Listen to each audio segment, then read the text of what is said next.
18 বছরের নিচে যে ছেলেগুলো আছে, মেয়েগুলো আছে, তারা কিন্তু অবাধে চলাফেরা করে।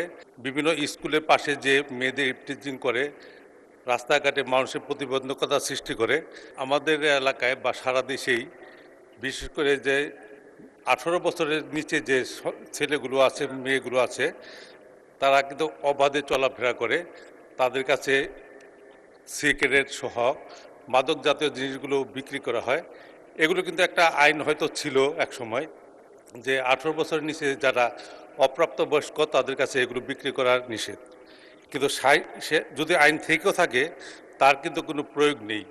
এই কারণে এই সমস্ত ছেলেগুলো বিভিন্ন স্কুলের পাশে যে মেয়েদের ইভটিজিং করে, রাস্তাঘাটে মানুষের প্রতিবন্ধকতা সৃষ্টি করে।